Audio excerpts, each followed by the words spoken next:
What's going on, y'all? What it is. So before we get started, I do want to talk about something that transpired last night that's rather interesting to say the least. Now, you guys know that I dropped a video on last night where an old school artist from back in the day actually reached out to me and told me some information as it pertains to Angie Stone confiding in someone that she thought she could trust and ended up being betrayed by this particular person in the end. It also highlighted allegedly where Angie called this person out after she was betrayed by this particular individual, which led to Angie allegedly calling this person out for having an inappropriate relationship with the younger Tevin Campbell, basically saying that Tevin at that particular point in time was under AGE. Now, interestingly enough, this led to somebody hitting me up. Now, this particular person I've been trying to talk to for a couple of years now and just have a civil conversation, ask a few questions. You didn't want to talk then. You were on your high horse, but all of a sudden you want to reach out and have a conversation. Why you want to talk to me all of a sudden? I didn't mention your name, bro. I didn't say anything about you. I didn't mention anybody's name. I said I had an inclination of who it is, and I left it at that. What's wrong? Are the demons inside eating you up alive? Huh? This persona that you project online, you know that ain't really you behind the scenes. You know what? I've been sparing your ass. And this is your last and final warning before I tell the world who exactly you are. So go on, get somewhere. Because I don't want to have a conversation with you now. You didn't want to have a conversation back then, so we're going to keep that same energy flowing. You know what I'm saying? So listen, a hit dog will holler. That's what my mom used to tell me all the time. Why are you so antsy? Why does it seem that you're so concerned now and you're super friendly and you want to go out and have a drink? Newsflash, I don't drink alcohol. I wouldn't even have a glass of water with you, bro. You know what I'm saying? Listen, this is the last time I'm going to warn you because I know that you're watching this video. It would be in your best interest to stay over there and I'll stay over here on my side, right? There's nothing for us to talk about. We don't operate on the same frequency, all right? But anyway, guys, let's move along because I want to talk about Angie Stone and a situation that was brought up to me about a week ago, but I elected not to put that information out. Now, Stone Paxton, who has been working tirelessly and diligently to help Angie recoup her publishing and recover her finances as it pertains to unpaid royalties, put out a video talking about the driver. And he says something very interesting about the fact that someone had conveyed to him that Angie and the driver Leethel knew each other for years. So it wasn't like Leethel had just popped up on the scene and got hired and all of a sudden he became Angie's driver. They're saying that there was a relationship between the two of them. Now, how deep did their relationship go? Well, it's potentially up for debate as it pertains to the information that I've received. Now, Stone Paxton also talks about a code guide that was put in place by Angie Stone, and Angie paid this guy $15,000 to help recode some songs. And this was an effort for Angie to actually be able to get the money that she felt that she was so deservingly owed over the years. But it's a very interesting story, and it seems as though, according to Stone Paxton, that this guy was just a hustler and he wasn't doing his job. So I want to play a portion of that as well. So I want you guys to sit back and remember, watch this video all the way through, because at the end, I'm going to share some information that was sent to me from someone that's close to the Angie situation that highlights the true alleged nature of Leethel and Angie's relationship.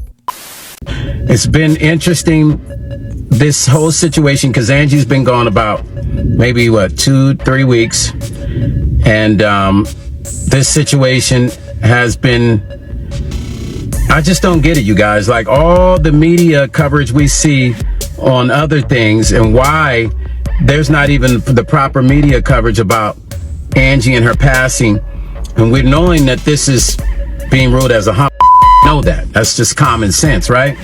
But why the media has not been covering this, I have no idea.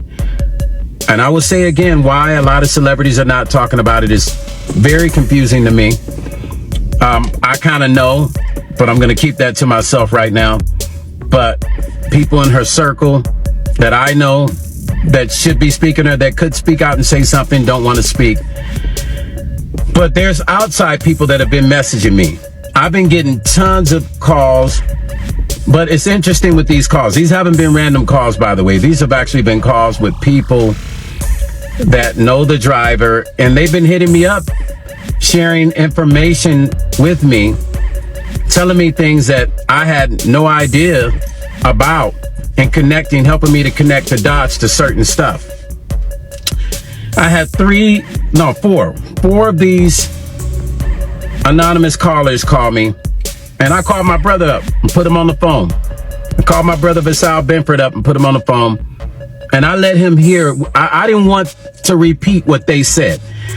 I said, tell him what you guys just told me. And when they told him, he was in shock like I was, right? First of all, they said that the driver knew Angie for a long time. Long time. This is what they said to us. I'm just saying. They said the driver knew Angie a long time. And I said, okay, we're just listening.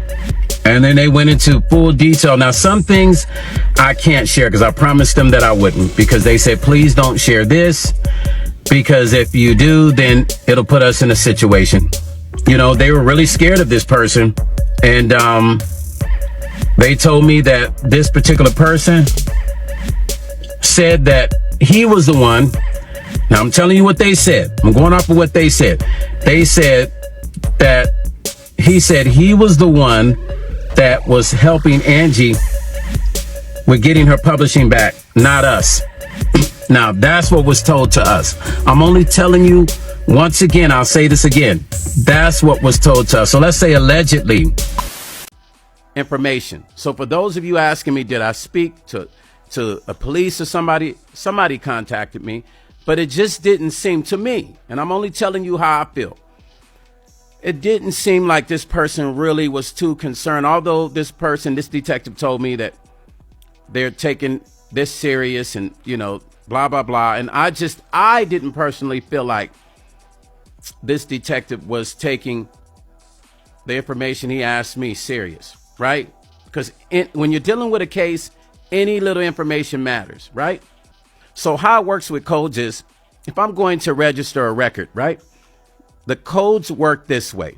The codes are strictly for registering the metadata so that you keep track of the sales, streaming data, and as well as download data of songs or albums.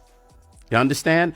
Also, when you register that, it allows the album to also be tracked via radio.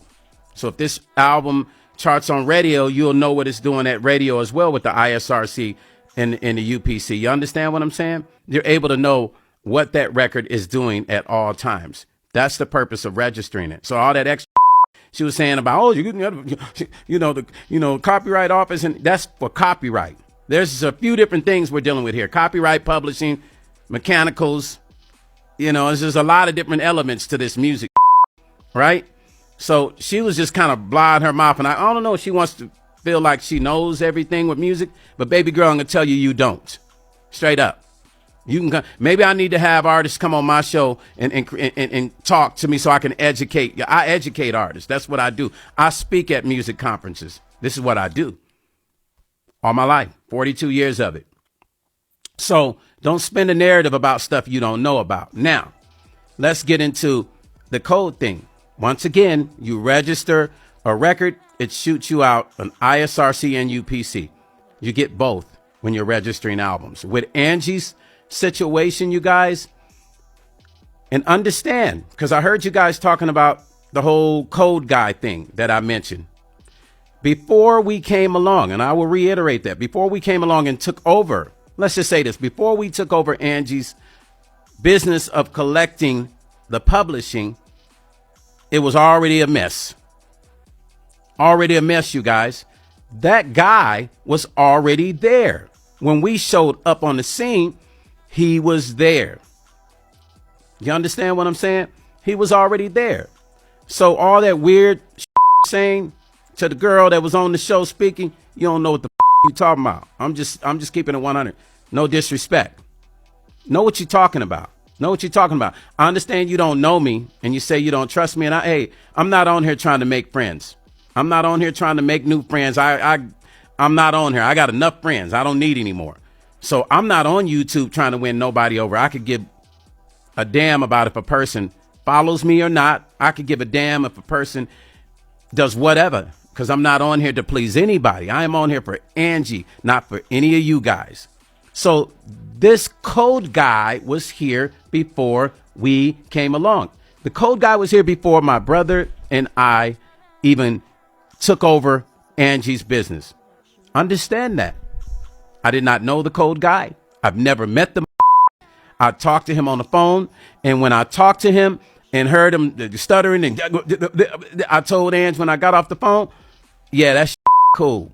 Yeah, the dude is, yeah, he 15,000 for somebody to do that. And I even told Angie, I said I could have generated those codes for you for nothing.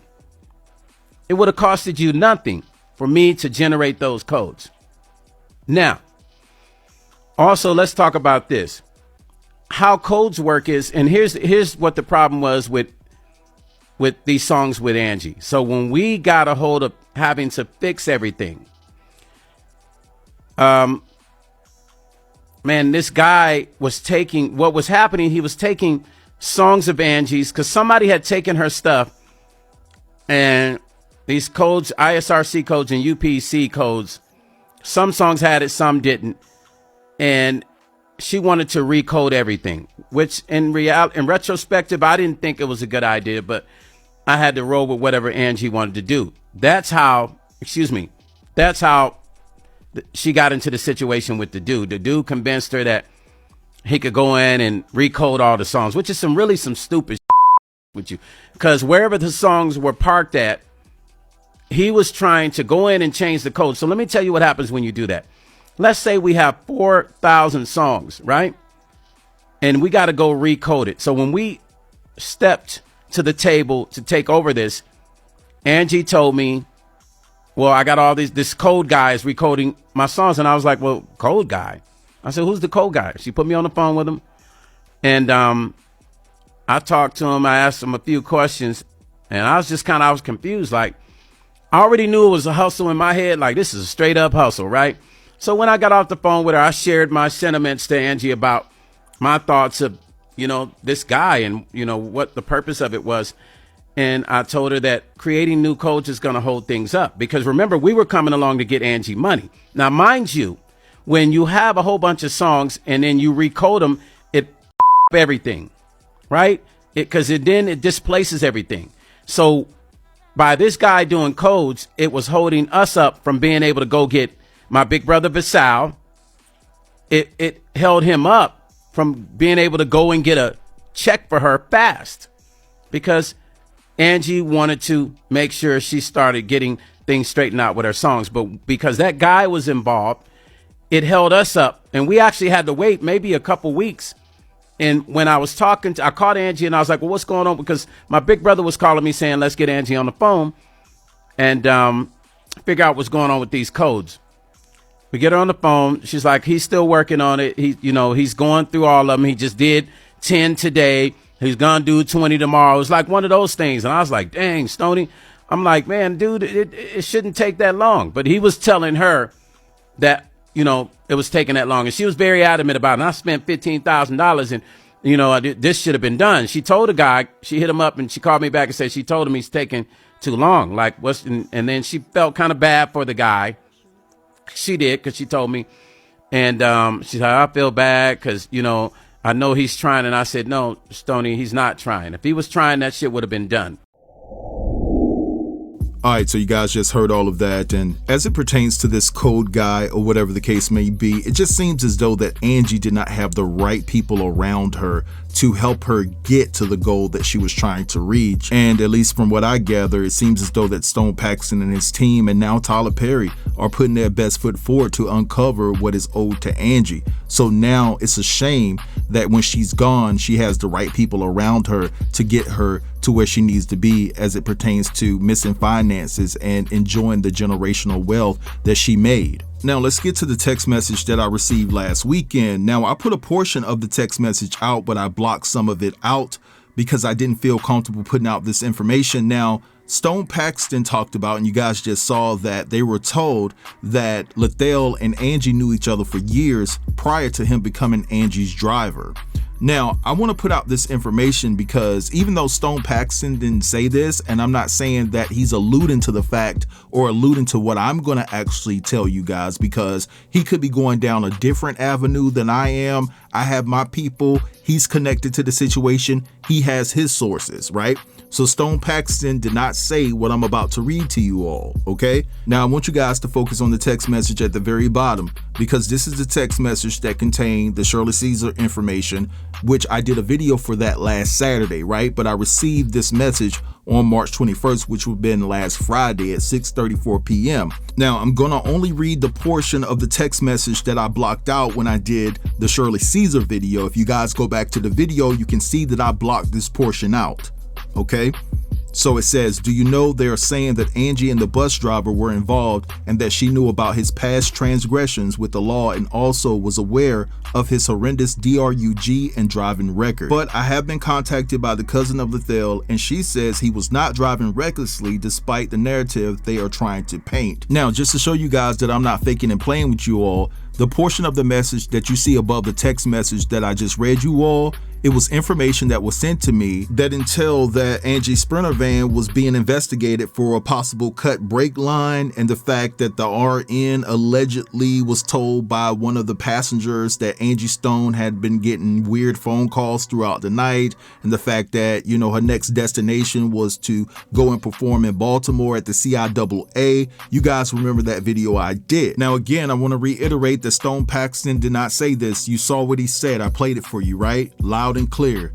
But this was information that was sent to me last Friday, right? But when he explained it and said that they were told what they were told about, you know, Angie Stone and Leethel knowing each other, basically he just kind of left it out there, or open rather, for discussion. And it made me think, could he be getting at what I've already been sent? Maybe, maybe not. Like I said, he could be going down a different avenue, right? Now, I do want to say that this is alleged information. I can't confirm or deny that Angie and Leethel had a relationship. You know what I'm saying? But I will say that Angie's a grown woman and Leethel is a grown man, and they're two consenting adults. And if they did have a relationship, that's their business. But the reason why I brought it to y'all's attention is because I've gotten some more information and I'm just waiting for more clarity about the receipts that I've been sent before I put this out that will tie all of this together. But anyway, I'm gonna let this go right here. I want you guys to feel free to drop down in the comments and let me know what you think about everything that was discussed within this video. Don't forget to like, comment, share, and if you're new here, consider subbing to the channel. I'll get with you guys later. Peace.